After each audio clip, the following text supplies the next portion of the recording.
On behalf of the people of Uganda and of the National Resistance Movement, I want to extend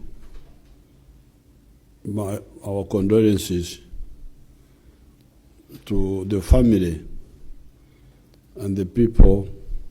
I want to join the rest of the world to send condolences to the people of Kenya and the family of Right Honorable Raila Amolo Odinga.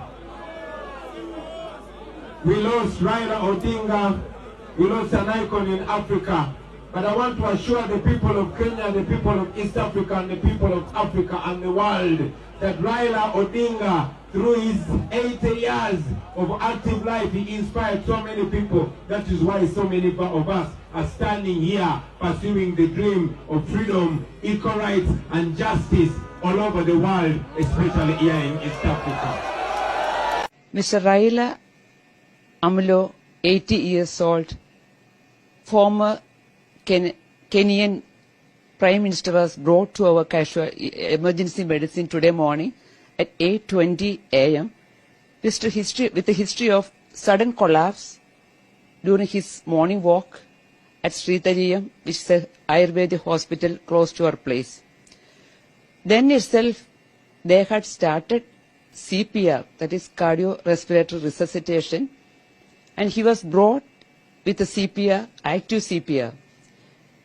His doctor and security were with him, and we continued CPR and did emergency intubation, that is putting a tube in the respiratory system, trachea, and continued CPR along with other resuscitative measures.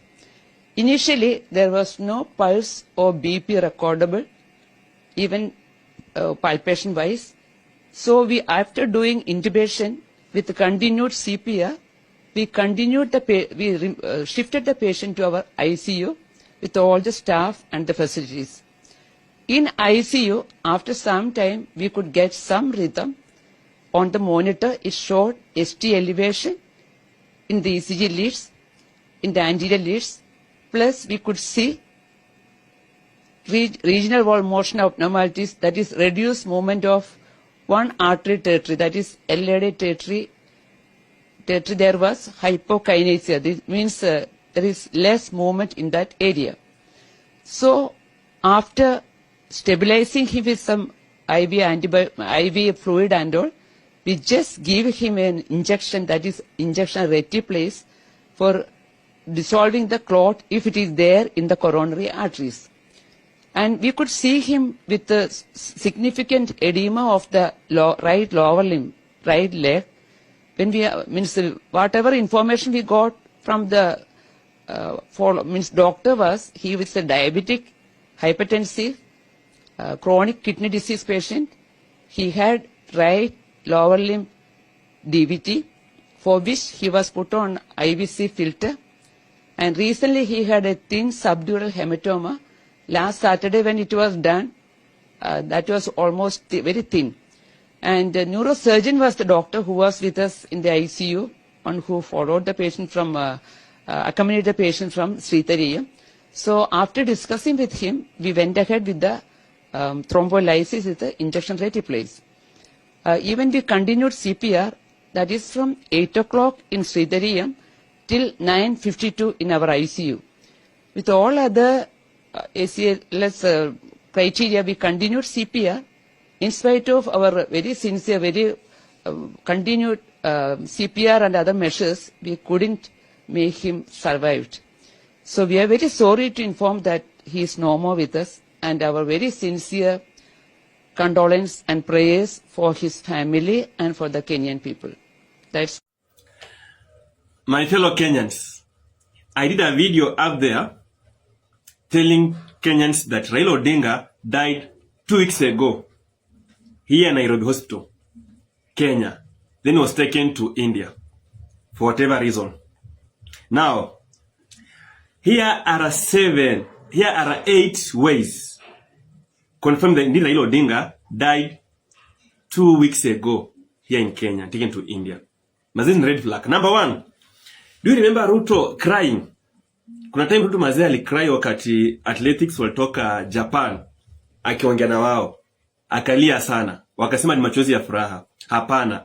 Alikuwa anaomboleza Raila Amolo Odinga. Number 2, Gideon. Si rais kabisa. Gideon joined the government. You saw Gideon was going to vie for Baringo senatorial seat. Then he changed the tune. Gideon joined the broad-based government because he wanted now, alijua inji vile kunaenda lazima a balance mehesabu. Kuleta Gideon kwa serikali sio bure. And also, nimeulizia vizuri hapa kabisa. Have you seen any photo or video Raila Odinga leaving Kenya kwa JKIA? Ama akifika India penye anasema huko picha ma video yake Raila Odinga kwa mzima. Have you seen that video in public? Okay, number 4. Siaya Governor James Orengo. James Orengo alikuja akasema kwamba alicancel 2 interviews, one in KTN, another one in Citizen TV. He wanted to go and talk about Raila Odinga's health issue, and he cancelled those 2 interviews at 11th hour. Number 5. Kindiki and SK Macharia walituma kwenda Siaya kwenda neutralize mazee temperature, kwenda kuwei. Si rais kabisa vile kuona SK Macharia mazee kwenda political meeting after campaign 2022 hajaonekana. And this was his words. Jaramogi kabla kufi 1994 alimwachia watoto wa kulea. None of them was Raila Odinga and Oburu Odinga. Na akasema, I have talked to my brother Raila Odinga and he's doing very well. That was SK Macharia. He's the boss of Royal Media Services. Number 6. KDF pass out. It was not normal. KDF pass out mase ulona vile Ruto alidon mase in combat.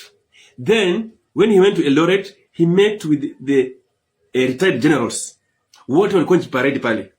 He had also some meetings na high security officials. Mase kucement. Whereby if anything inaweza happen, kama yamefanyika mase Madagascar na gate, at least akoshoa kwamba jeshi iko imara na iko upande wake. It was not ya bure. Again now, number 7. Oburu Odinga na Maido Odinga. Wote wamekuwa Kenya. Kama Raila anagonjeka, Maido Odinga was supposed to be besides mzee. Brother yake amekuwa akitoa statements. Hapa hivi akiongea ndugu yake yako mzima. Angekuwa kwa India, but brother amekufa leo asubuhi. Wote dakika 2 wako State House, wote wa Kenya, wote wameenda baada kule Karen. And lastly, the funeral program. Mazee imekimbizwa mbio sana. Imagine how wameenda India usiku kwenda kuchukua mwili. Thursday, by saa 4, mwili kwa funeral. By saa 6, State House procession. By time inafika saa 8, State House, Parliament. Then on Friday, Nyayo Stadium, prayer. Ikifika usiku wanatupeleka Bondo. On Saturday, mzana zikwa. Hii program imepangwa mbio haraka aje. So Raila Odinga died 2 weeks ago here in Nairobi. Mwili kapelekwa India for whatever reasons. Raila kukatwa mguu leo, Raila amekufa. Kwani walikuwa wanaficha nini? Kifo ya mtu inafichwa. Ugonjwa inafichwa. Madamida na kuuliza, utuambia kifo ya baba. Ita utuambia kifo ya baba. Hatutakubaliana na wewe mama yetu. Ulituambia baba ameenda India kuogelea. Baba ameenda kupumzisha akili. Kenda ilikuwa imejana maneno mengi. Inafuata aje leo baba amelala. Inafuata aje leo Raila hayuko. Baba leo hayuko aje. Hapa tutaelewana na wewe. Juzi Oburu aliongea. Hadi baba anaingia leo.